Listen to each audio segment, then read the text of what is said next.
Bismillahirrahmanirrahim. Assalamualaikum warahmatullahi wabarakatuh.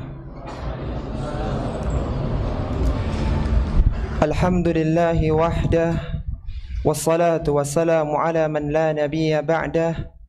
Ashhadu an la ilaha illallah wahdahu la syarikalah, wa ashhadu anna Muhammadan abduhu wa rasuluhu, amma ba'du. Ikhwati fillah, rahimani wa rahimakumullah. Alhamdulillah, kita senantiasa bersyukur kepada Allah Subhanahu wa ta'ala atas berbagai kenikmatan yang Allah gerahkan kepada kita. Adanya kesehatan, adanya kesempatan dan taufik dari Allah Subhanahu wa ta'ala yang menjadikan kita mudah untuk hadir di majlis yang mulia. Semuanya dengan taufik dan kemudahan dari Allah Subhanahu wa ta'ala. Dan di antara nikmat yang juga patut kita bersyukur karenanya adalah nikmat diturunkannya Al-Quranul Karim, sebuah kitab suci yang merupakan seutama mukjizat Nabi sallallahu alaihi wasallam. Ketika mukjizat-mukjizat yang lainnya telah hilang, telah lewat waktunya, akan tapi Al-Quranul Karim yang mulia senantiasa dibaca dan diambil pelajaran darinya.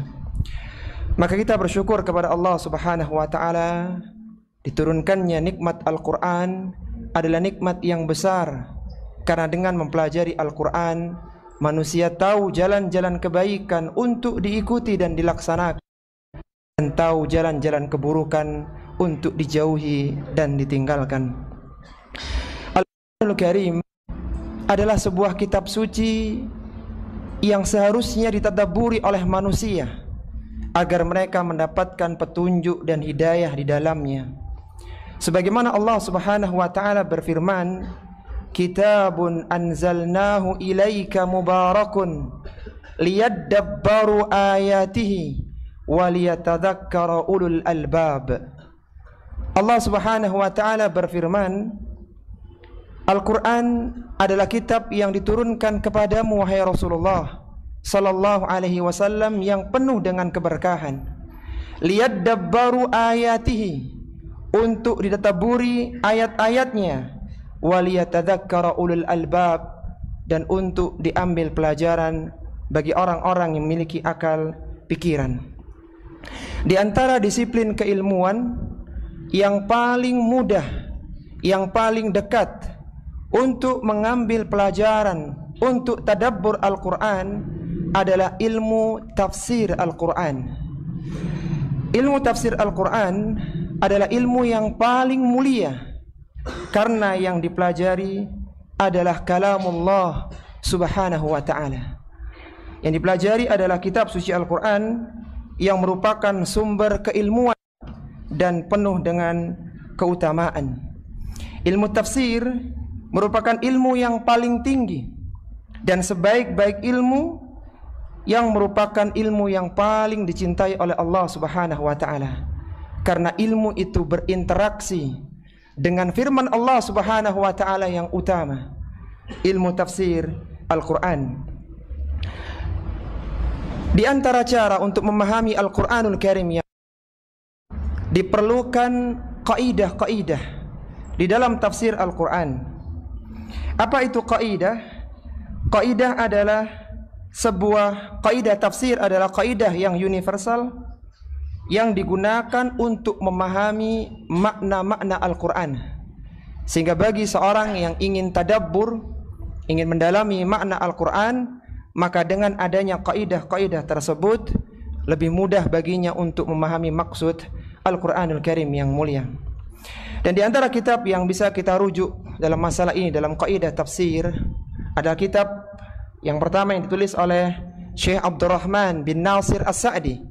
Beliau menulis sebuah kitab yang sangat bagus, Al-Qaidul Hisan Al-Muta'alliqah Bit-Tafsiril Quran. Dalamnya ada sekitar 70-an kaidah di dalam menafsirkan Al-Quranul Karim yang mulia. Adapun ulama-ulama yang belakangan telah ada kitab Al-Muhadzab fi Usulit Tafsir. Al-Muhadzab fi Ushul Tafsir, di dalamnya ada kaidah tentang tafsir Al-Qur'an. Dan kita akan banyak istifadah dari kitab ini. Kita akan belajar bagaimana kaidah-kaidah di dalam mempelajari atau mentadabburi Al-Qur'anul Karim yang mulia. Ikhwati fillah rahimani wa rahimakumullah. Kita mulai dari kaidah yang pertama yang berbunyi yuhmalul amu ala umumihi ma lam yarid lahu muhassisun. Yuhmalul amu ala umumihi ma lam yarid lahu muhassisun. Lafaz yang umum di dalam Al-Qur'an dipahami sesuai dengan keumumannya. Ma lam yarid mukhassis, ma lam yarid lahu mukhassis, selama tidak ada dalil yang mengkhususkannya.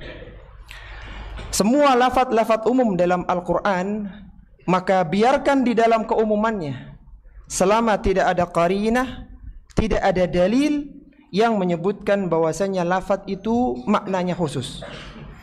Salah satu contohnya seperti dalam firman Allah Subhanahu wa taala di surat Al-Maidah pada ayat yang pertama. Allah Subhanahu wa taala berfirman, "Ya ayyuhalladzina amanu aufu bil uqud." Wahai orang-orang yang beriman, tunaikanlah akad-akad kalian. Uhillat lakum bahimatul an'am. Dihalalkan bagi kalian bahimatul an'am. Lafaz bahimatul an'am adalah lafaz umum, mencakup semua binatang ternak, baik itu berupa unta, baik itu berupa sapi ataupun kambing. Jadi ketika disebutkan bahimatul an'am, maka dia umum, mencakup 3 binatang ternak, yaitu unta, sapi, dan kambing. Tidak boleh dikhususkan kecuali ada dalil yang mengkhususkannya. Kemudian kaidah yang kedua di dalam kaidah tafsir Al-Qur'an, ta'addudul qiraati bimanzilati ta'addudul ayati. Ta'addudul qiraati bimanzilati ta'addudul ayati. Banyaknya qiraat sebagaimana kedudukan banyaknya ayat. Sebagaimana kita ketahui ikhwati fillah rahimani wa rahimakumullah, ada beberapa qiraat di dalam membaca Al-Qur'anul Karim. Kita tahu ada beberapa qiraat tidak hanya satu bacaan. Meskipun yang masyhur bagi kita adalah jalurnya Hafs an Asim, tapi di sana ada qiraat-qiraat yang lainnya yang juga benar, yang artinya juga berasal dari Nabi sallallahu alaihi wasallam, yang juga bisa digunakan. Maka banyaknya qiraat dalam satu ayat menunjukkan banyaknya ayat itu, sehingga bukan hanya satu ayat, tetapi seolah-olah banyak ayat itu karena dia banyak qiraatnya. Salah satu contohnya adalah firman Allah Subhanahu wa taala di dalam surat Al-Maidah, ayat yang menyebutkan tentang perintah berwudu sebelum salat. Allah Subhanahu wa taala berfirman, "Ya ayyuhalladzina amanu, idza qumtum ila sholati faghsilu wujuhakum wa aydiyakum ilal marafiqi wamsahu bi ru'usikum wa arjulakum ilal ka'baini." Kata Allah Subhanahu wa taala, wahai orang-orang yang beriman, jika kalian akan mendirikan salat, maka faghsilu wujuhakum, basuhlah wajah-wajah kalian, wa aydiyakum ilal marafiq, dan basuhlah tangan kalian sampai siku-siku, wamsahu bi ru'usikum, dan usaplah kepala kalian, wa arjulakum ilal ka'bain. Wa arjulakum dibaca fathah, dan basuhlah kaki-kaki kalian sampai mata kaki. Ini adalah bacaan yang masyhur yang kita ketahui untuk kaki mengikuti hukum wajah, wa arjulakum, karena dia dibaca fathah. Akan tetapi di sana ada ulama qiraat yang membaca wa arjulikum. Jadi ayatnya adalah wamsahu biruusikum wa arjulikum. Sehingga hukum kaki itu mengikuti pengusapan kepala. Sehingga ayat ini bisa bermakna dua. Itu hukum asal di dalam wudu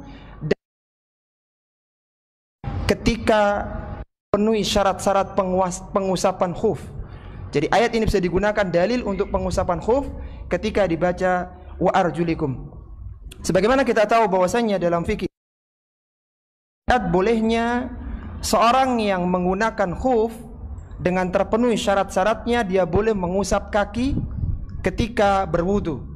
Sebagaimana kita tahu di antara syaratnya adalah khuf dipakai dalam keadaan suci, yaitu yang memakainya telah berwudu terlebih dahulu. Kemudian pengusapan khuf hanya untuk menghilangkan hadas kecil, bukan untuk menghilangkan hadas besar. Dan mengusap khuf ada batas waktunya. Kalaulah dia seorang yang mukim, maka waktunya adalah sehari semalam. Adapun bagi orang yang musafir adalah 3 hari 3 malam. Yang menjadi penekanan dalam kaidah yang kedua ini, qiraat yang membaca wa arjulikum, maka menjadi satu ayat tersendiri, seolah-olah menjadi satu ayat tersendiri yang menjadi dalil tentang disyariatkannya mengusap khuf untuk kaki. Kemudian kaidah yang ketiga berbunyi idza kanatil ayatu tahtamilu iddata ma'anin sahihatin ma lam yamtani'u iradatal jam'i ta'ayyana hamluha 'alaiha jami'an. Idza kanatil ayatu tahtamilu iddata ma'anin sahihatin ma walam yamtani'u iradatal jam'i ta'ayyana hamluha 'alaiha jami'an. Kaidahnya berbunyi, apabila suatu ayat memiliki beberapa makna yang benar dan tidak ada pertentangan, maka ta'ayyana hamluha 'alaiha jami'an, maka semua makna tersebut dapat digunakan di dalam penafsiran. Inilah perbedaan antara tafsir Al-Quran dengan fikih. Kalaulah di fikih khilaf, perbedaan pendapat di kalangan para ulama itu berbeda dan terkadang berbenturan, artinya khilaf tadad. Akan tapi tidak dalam tafsir Al-Quran. Hampir-hampir tidak ditemukan atau sedikit jumlahnya perbedaan penafsiran di kalangan ulama-ulama awal, di kalangan para sahabat dan tabi'in yang tafsirnya saling berbenturan. Maka semua tafsiran yang berbeda, ketika tafsir itu adalah tafsiran yang sahih, ayat itu bisa ditafsirkan dengan seluruh penafsirannya. Jadi kurang tepat ketika seorang mengatakan ulama ada pendapat dalam tafsir ayat ini. Ini ucapan yang kurang tepat. Berbeda dengan fikih. Tetapi ulama memiliki beberapa tafsiran tentang ayat yang ini.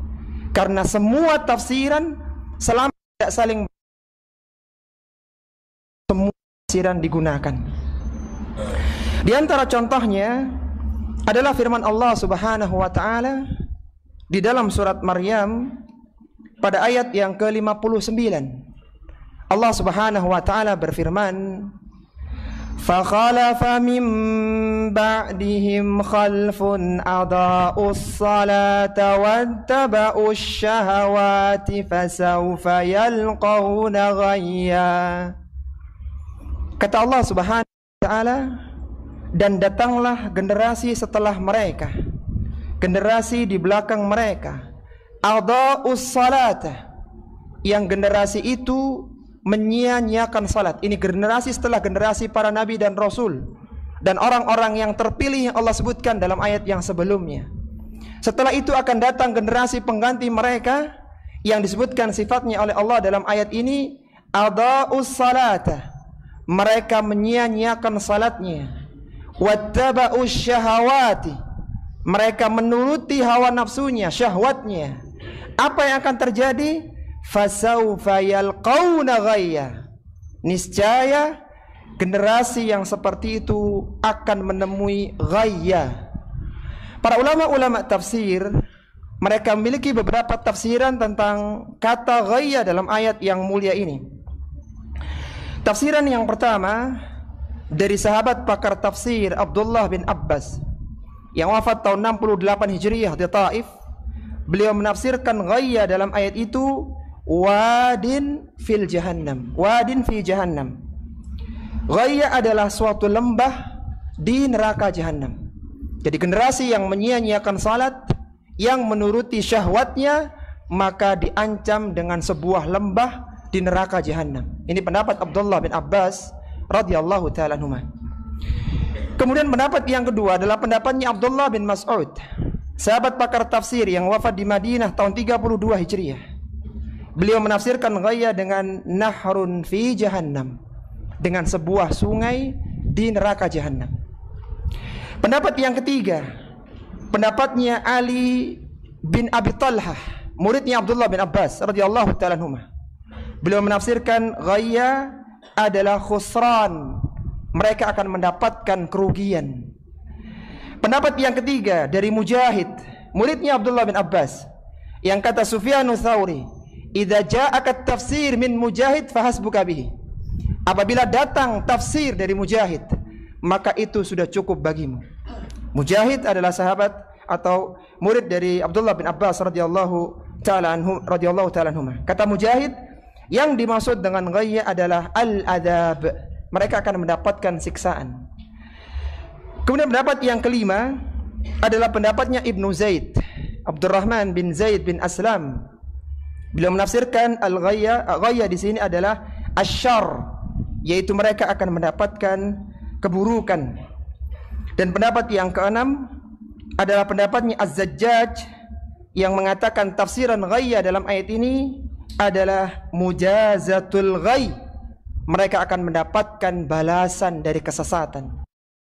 Kalau antum sebuah kitab yang berisi penafsiran, variasi penafsiran di kalangan para ulama-ulama tafsir, silakan antum melihat karya Al-Imam Ibnul Jauzi, Zadul Masir fi ilmi tafsir. Antum akan dapatkan satu kata yang ditafsirkan oleh banyak mufassirin dari generasi ke generasi, dan antum akan dengan mudah mendapatkan ini pendapat fulan, qalahu Ibnu Abbas, qalahu Ibnu Zaid, qalahu Mujahid, dan seterusnya, yang tidak antum temukan di kitab-kitab yang lainnya. Zadul Masir fi ilmi tafsir. Kita kembali dalam permasalahan kita, yaitu bahwa apabila ada beberapa tafsiran yang sahih, maka semua tafsiran itu bisa digunakan selama tidak saling bertentangan. Sehingga yang benar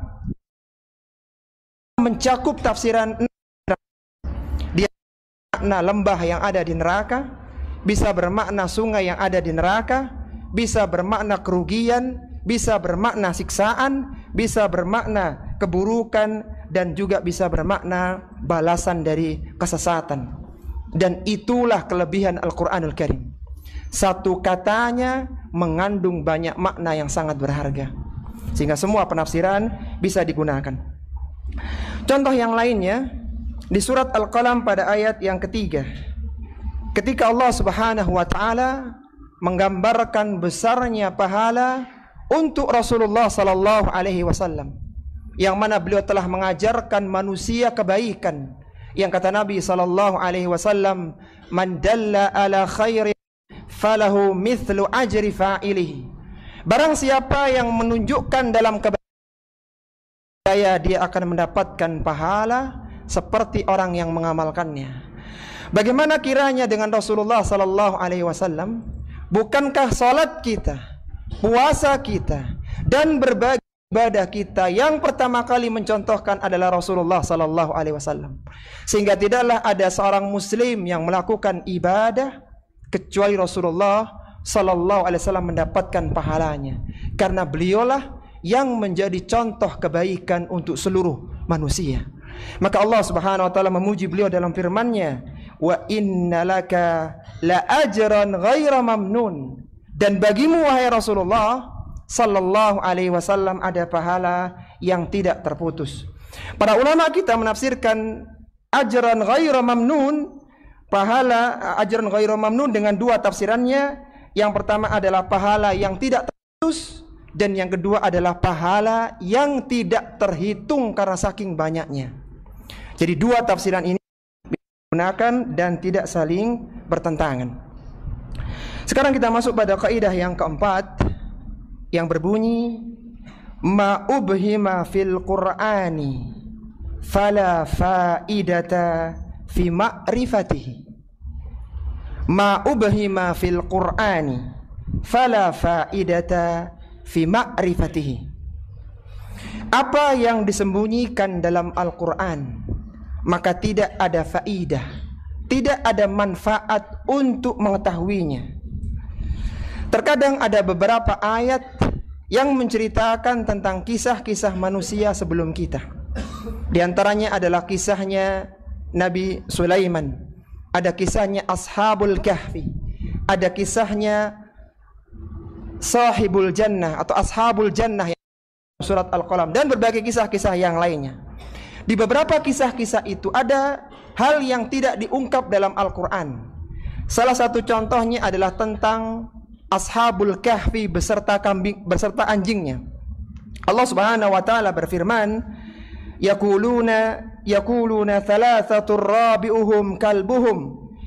Nanti akan ada yang mengatakan bahwasanya jumlah mereka adalah 3 orang, wa kalbuhum thalathatur rabi'uhum kalbuhum, dan jumlah mereka adalah 3 orang dan yang keempat adalah anjingnya. Wa yaquluna khamsatun sadisuhum wa kalbuhum. Ada yang mengatakan jumlah mereka adalah 5 orang dan yang keenam adalah anjingnya.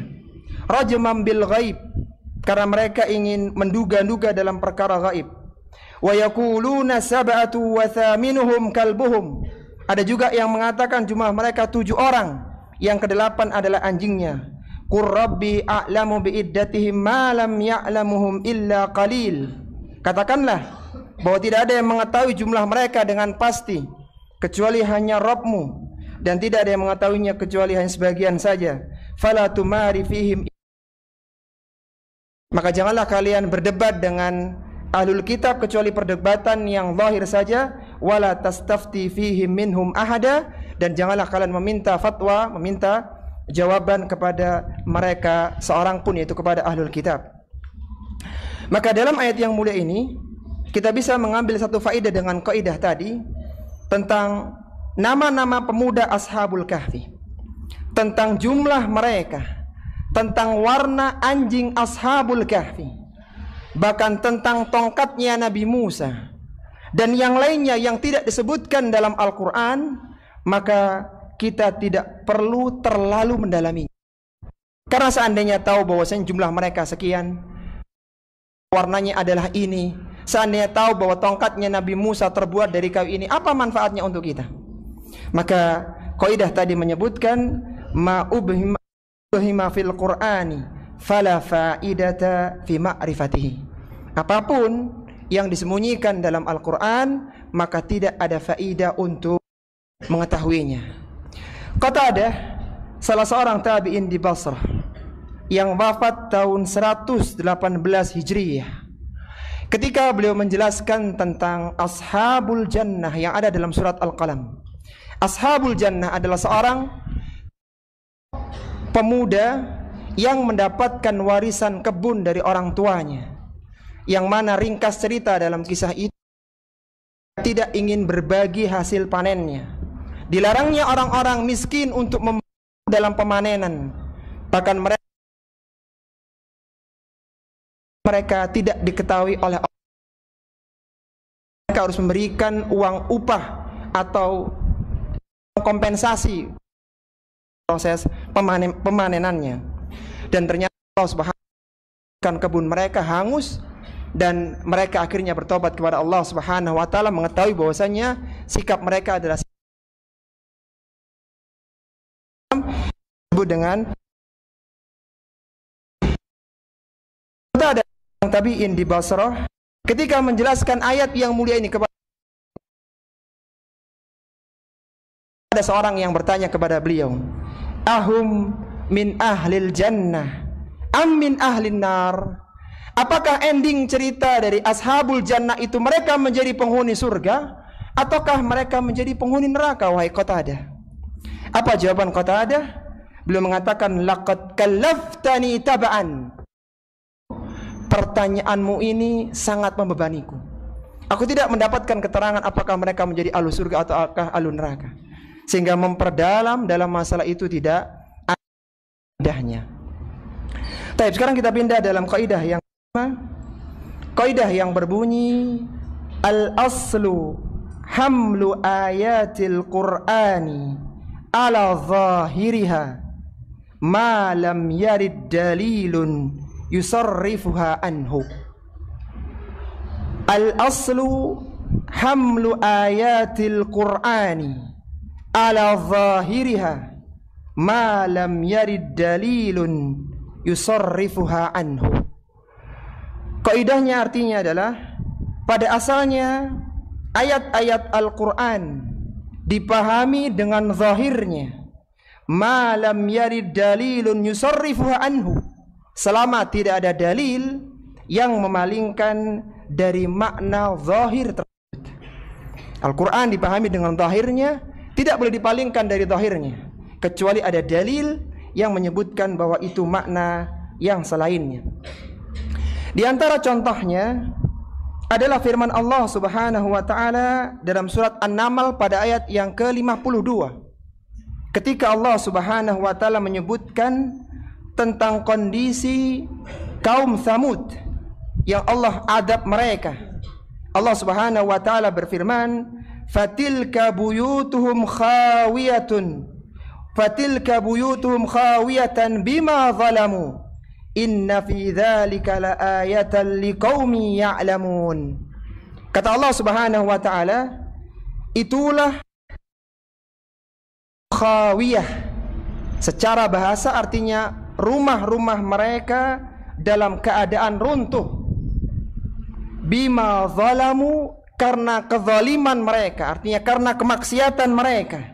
Inna fi dzalika laayatan liqaumin ya'lamun. Itu semua merupakan pelajaran bagi kaum yang mengetahuinya.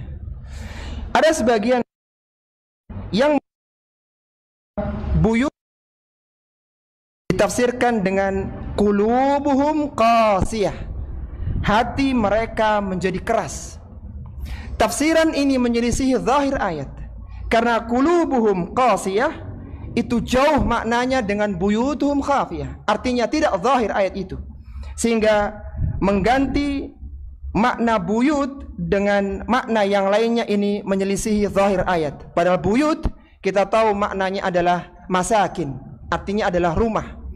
Sehingga penafsiran yang tepat bahwasanya rumah-rumah mereka secara memang Allah hancurkan, bukan hanya sekedar hati mereka yang keras.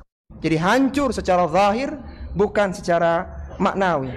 Jadi kembali lagi bahwa pada asalnya ayat-ayat Al-Quran dipahami secara zahirnya selama tidak ada dalil yang memalingkan dari makna zahir tersebut. Kemudian kaidah yang keenam berbunyi, tuhmalu ma'anil Qur'ani alal aghlabil mashhuri min kalamil Arab dunal gharibi wasyadhi.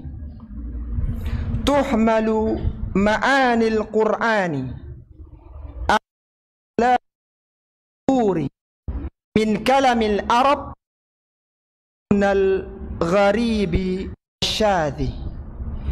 Maknanya adalah makna Al-Quran dipahami berdasarkan mayoritas perkataan orang Arab yang dikenal, yang masyhur, dan bukan dengan perkataan yang asing dan aneh. Kita tahu bahwasanya di antara metode tafsir Al-Quran terbagi menjadi dua. Ada tafsir bil ma'thur dan ada tafsir bil ra'yi. Tafsir bil ma'thur terbagi dalam 5 tahapannya.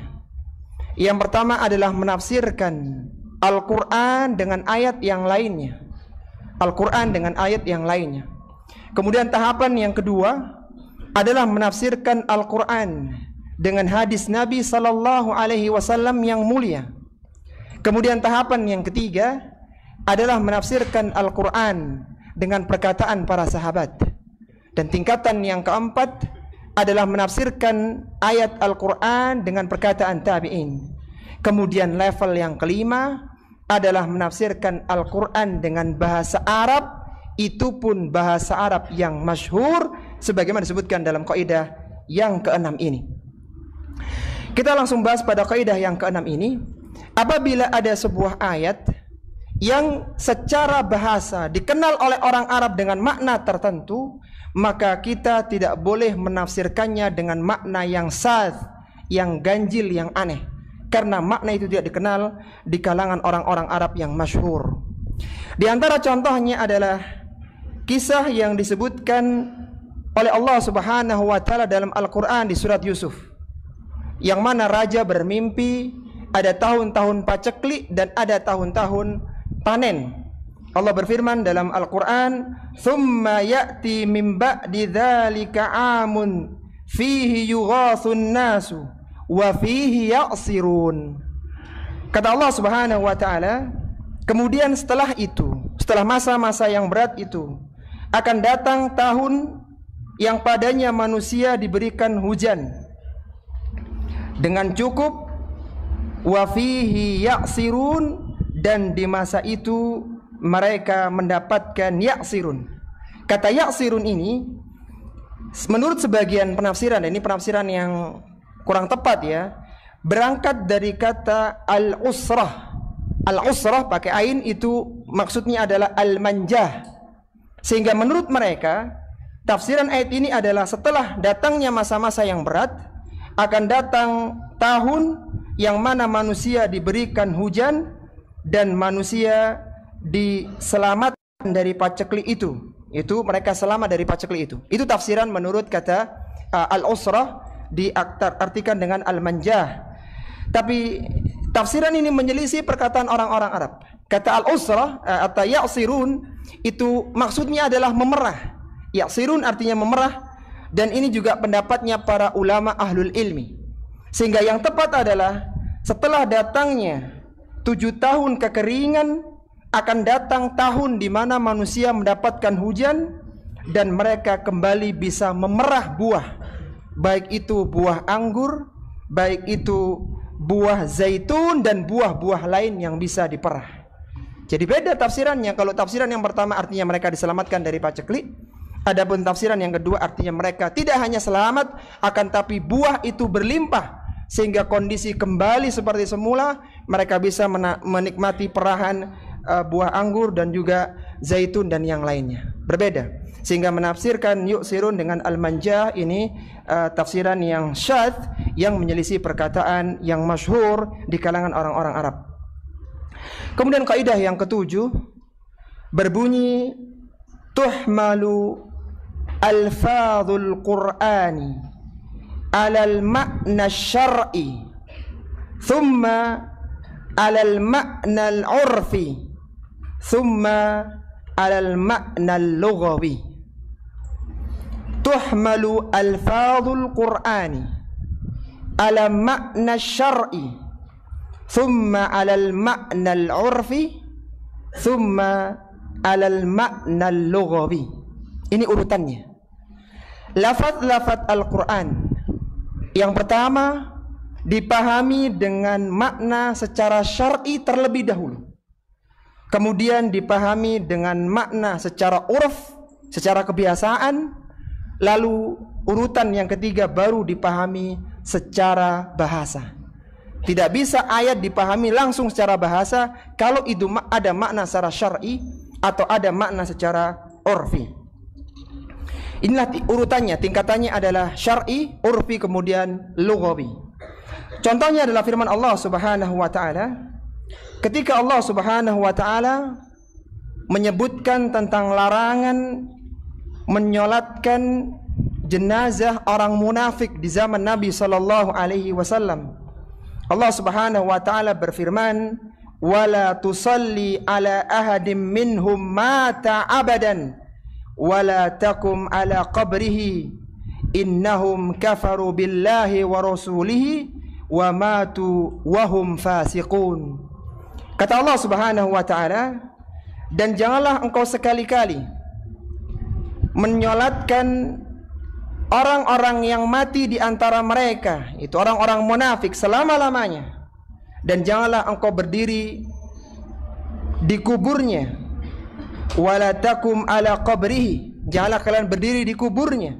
Sesungguhnya mereka telah kafir kepada Allah dan Rasulnya, dan mereka mati dalam keadaan fasik. Perhatikan kata wala tusalli dalam ayat ini, dan janganlah engkau tusalli. Secara lafaz salat, ya, tusalli itu, salat itu secara bahasa maknanya adalah doa. Ini secara lughawi, secara bahasa. Akan tapi di sana ada makna secara syar'i, yaitu salat ini maksudnya adalah salat jenazah. Ini adalah makna secara syar'i. Sehingga yang tepat adalah Rasulullah sallallahu alaihi wasallam dilarang untuk melakukan salat jenazah untuk jenazahnya orang munafik, tidak hanya sekedar dilarang untuk mendoakannya. Karena menjadikan lafaz tusalli dengan doa itu adalah lughah. Adapun salat itu ada makna syar'inya, yaitu makna salat jenazah. Jadi makna syar'i didulukan daripada makna urfi dan juga makna lughawi. Contoh yang kedua adalah firman Allah Subhanahu wa taala di dalam surat Hud pada ayat yang ke-6. Allah Subhanahu wa taala berfirman, "Wa ma min dabbatin fil ardi illa 'alallahi rizquha." Tidaklah ada dabbah di muka bumi ini kecuali Allah Subhanahu wa taala akan memberikan rizkinya. Kata dabbah itu digunakan untuk menyebutkan binatang berkaki 4. Itu dabbah. Meskipun pada asalnya, ya, ditujukan semua yang berjalan di atas tanah itu dabbah.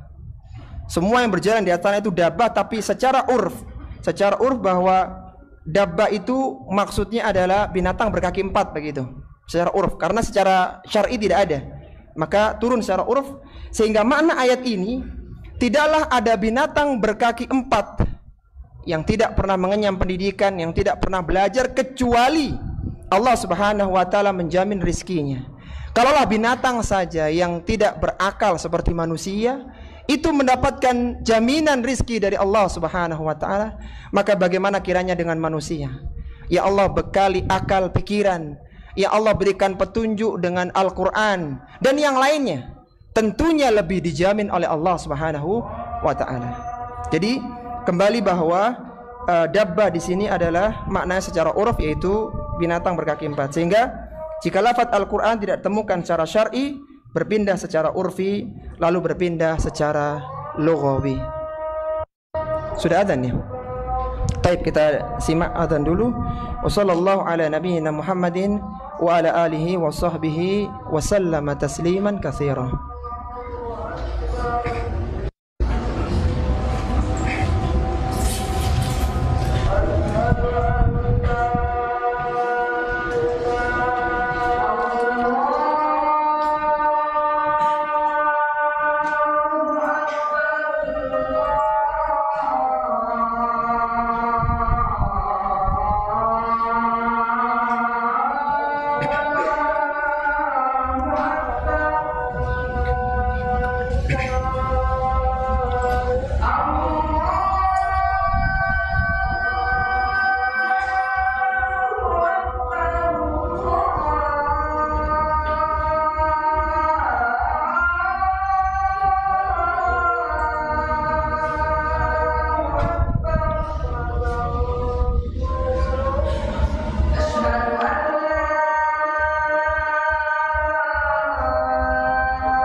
Alhamdulillah wassalatu wassalamu ala Rasulillah wa ala alihi wa ashabihi wa man walah, amma ba'du.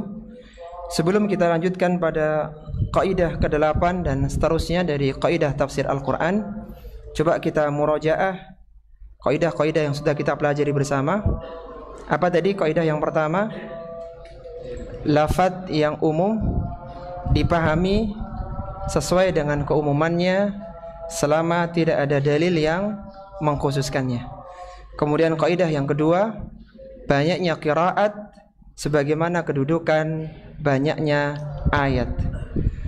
Kaidah yang ketiga, apabila suatu ayat memiliki beberapa makna yang sahih dan tidak ada pertentangan, maka makna tersebut digunakan semuanya di dalam penafsiran. Kaidah yang keempat, apa yang disembunyikan dalam Al-Quran maka tidak ada manfaatnya untuk mengetahuinya. Kaidah yang kelima, pada asalnya ayat-ayat Al-Quran dipahami sesuai dengan zahirnya selama tidak ada dalil yang memalingkan dari makna zahir tersebut. Kaidah yang keenam, makna Al-Quran dipahami berdasarkan mayoritas perkataan orang Arab yang dikenal, bukan perkataan yang asing dan aneh. Kaidah yang ketujuh, lafadz-lafadz Al-Quran dipahami berdasarkan makna syar'i terlebih dahulu, kemudian makna kebiasaan atau makna urf, kemudian dipahami berdasarkan bahasa. Baik, sekarang kita masuk pada kaidah yang ke-8. Kaidahnya berbunyi, idza thabatat tafsirun nabawi wa kana sarihan fi bayani ma'anil ayat wajabal akhdhu bihi wa raddu ma yukhalifuhu. Idza thabatat tafsirun nabawi wa kana sarihan fi bayani ma'nal ayah wajabal akhdhu bihi wa raddu ma yukhalifuhu. Artinya adalah, apabila telah ada tafsiran dari Nabi sallallahu alaihi wasallam yang secara tegas menjelaskan makna suatu ayat, wajabal akhdhu bihi, maka wajib mengambil tafsiran Nabi sallallahu alaihi wasallam itu, wa raddu ma yukhalifuhu, dan kita harus menolak tafsiran yang menyelisih tafsiran Nabi sallallahu alaihi wasallam. Karena yang paling tahu tentang maksud Al-Quran di kalangan manusia adalah Rasulullah sallallahu alaihi wasallam. Beliaulah yang diajari langsung oleh Allah Subhanahu wa taala melalui malaikat Jibril, sehingga beliaulah yang berhak untuk menjelaskan tafsiran Al-Quran. Ketika ada sebuah ayat yang datang riwayat dari Nabi sallallahu alaihi wasallam menjelaskan tafsirannya, maka kita ambil itu dulu. Apabila ada tafsiran yang menyelisihinya, maka wajib untuk ditolak. Di antara contohnya adalah firman Allah Subhanahu wa taala di dalam surat Al-An'am pada ayat yang ke-82. Allah Subhanahu wa taala berfirman, alladzina amanu wa lam yalbisu imanahum bidzulmin ulaika lahumul amnu wa hum muhtadun. Kata Allah Subhanahu wa taala, orang-orang yang beriman yang mereka tidak mencampur adukkan keimanan mereka dengan kezaliman, ulaika lahumul amnu, mereka itulah yang akan mendapatkan keamanan, wa hum muhtadun, dan mereka itulah yang mendapatkan petunjuk. Telah datang tafsiran dari Nabi sallallahu alaihi wasallam tentang ayat yang mulia ini. Disebutkan dalam riwayat dari Ibnu Mas'ud, Abdullah bin Mas'ud radhiyallahu taala anhu, dalam hadis yang derajatnya muttafaqun alaih, diriwayatkan oleh Bukhari dalam sahihnya dan Muslim. Abdullah bin Mas'ud mengatakan, lamma nazalat alladzina amanu wa lam yalbisu imanahum bidzulmin, ketika turun ayat yang mulia ini, orang-orang yang beriman yang mereka tidak mencampur adukkan keimanan mereka dengan kezaliman, syaqqa dzalika 'alal muslimin, syaqqa dzalika 'alal muslimin, maka terasa berat bagi kalangan kaum muslimin, di kalangan para sahabat dengan ayat yang mulia ini. Faqalu, mereka mengatakan, ya Rasulullah, ayyuna la yadhlimu nafsahu. Kata para sahabat, wahai Rasulullah, siapa kiranya di antara kami yang tidak pernah menzalimi diri sendiri? Siapa di antara kami yang tidak pernah melakukan kemaksiatan? Artinya, kalaulah itu yang dimaksudkan dalam ayat tadi, kezaliman artinya kemaksiatan, maka siapa pula yang selamat dari kemaksiatan? Artinya semua tidak ada yang selamat, semua tidak ada yang merasa aman, tidak ada yang mendapatkan keamanan dan tidak mendapatkan petunjuk. Qala, maka Nabi SAW bersabda, laisa dzalik, bukan itu maksud ayat itu. Innama huwa syirku, yang dimaksud dengan kezaliman dalam ayat itu artinya kesyirikan. Zalim ditafsirkan dengan Nabi dengan syirik. Alam tasma'u maqala Luqmanu libnihi wa huwa ya'idhuhu ya bunayya la tusyrik billah inna syirka la zulmun azim. Bukankah kalian telah mendengar firman Allah Subhanahu wa taala tentang Luqman yang memberikan nasihat kepada putranya, yang dia mengatakan, ya bunayya, wahai anakku, wahai putraku, la tusyrik billah, janganlah engkau menyekutukan Allah, inna syirka la zulmun azim, sesungguhnya kesyirikan adalah kezaliman yang besar. Jadi ketika datang satu riwayat tentang sebuah ayat, maka itu yang didulukan. Dan kalau dalam urutan tafsir bil ma'thur, ini urutan yang kedua setelah ayat ditafsirkan dengan ayat. Apabila ada tafsiran yang menyelisihinya, setelah datang riwayat dari Nabi SAW yang mulia, maka pendapat tafsiran yang menyelisih itu maka wajib untuk ditolak. Ada sebagian penafsir yang mengatakan zalim di dalam ayat tadi, walam yalbisu imanahum bidzulmin, kata mereka tafsirannya adalah kemaksiatan, dan ini tafsiran yang salah karena menyelisih tafsiran Rasulullah sallallahu alaihi wasallam. Kaidah yang ke-9 berbunyi al-qaulul muwafiq lisiyaqi muqaddamun ala ghairihi. Al-qaulul muwafiq lisiyaqi muqaddamun ala ghairihi.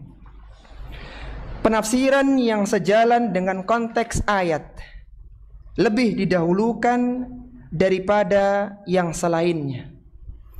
Contohnya firman Allah Subhanahu wa taala dalam surat An-Nisa pada ayat yang ke-64. Allah Subhanahu wa taala berfirman, "Wa ma arsalna min rasulin illa liyuta'a bi idznillah." Kami tidak mengutus seorang rasul pun kecuali untuk ditaati dengan seizin Allah. Walau annahum idzalamu anfusahum. Sesungguhnya jika mereka mendolimi diri mereka sendiri, ja'uka, mereka mendatangimu wahai Rasulullah, fastaghfarullaha wastaghfara lahumur rasulu lawajadullaha tawwabar rahimah. Seandainya mereka yang melakukan dosa tadi datang kepadamu wahai Rasulullah, dan mereka memohon ampunan serta engkau memohonkan ampunan untuk mereka, maka mereka akan mendapati Allah adalah zat yang maha penerima taubat lagi maha penyayang. Yang menjadi penekanan dalam ayat ini adalah lafaz ja'uka, yaitu setelah seorang melakukan dosa, dia datang kepada Rasulullah, mohon ampunan kepada Allah dan datang kepada Rasulullah sallallahu alaihi wasallam meminta agar Rasulullah memohonkan ampun untuk dosanya. Maka datang dalam ayat ini konteksnya adalah ketika Rasulullah sallallahu alaihi wasallam masih hidup, yang mana beliau masih bisa dimintai permohonan di waktu masih hidup tersebut. Adapun minta permohonan kepada Nabi setelah meninggal dunia, maka ini tidak bisa. Bahkan ini bisa masuk di dalam bentuk kesyirikan kepada Allah Subhanahu wa taala. Sehingga konteks ayat ini berbicara dalam konteks Rasulullah sallallahu alaihi wasallam ketika masih hidup dan tidak berlaku ketika Rasulullah telah meninggal dunia. Kemudian kaidah yang terakhir yang ke-10 berbunyi an-naskhu la yuqbalu illa bidalilin wa la yathbutu ma'al ihtimal. An-naskhu la yuqbalu illa bidalilin wa la yathbutu ma'al ihtimal. Nasakh tidak diterima kecuali dengan adanya dalil dan tidak ditetapkan berdasarkan perkiraan. Kita tahu bahwasanya ada beberapa ayat Al-Qur'an yang dinasakh oleh Allah Subhanahu wa taala. Ma nansakh min ayatin aw nunsiha na'ti bi khairin minha aw mithliha. Ketika ada ayat itu dinasakh oleh Allah Subhanahu wa taala, maka Allah datangkan penggantinya yang serupa atau yang lebih baik. Maka di dalam penentuan bahwa ayat ini dinasakh oleh ayat yang lainnya, seorang tidak bisa menentukan dengan perkiraan, akan tapi datangkan dalil, mana dalil yang menunjukkan qarinah bahwa ayat ini telah mansukh, telah dinasakh oleh ayat yang lainnya. An-nasakhu la yuqbalu illa bidalilin wala yathbutu ma'al ihtimal. Nasih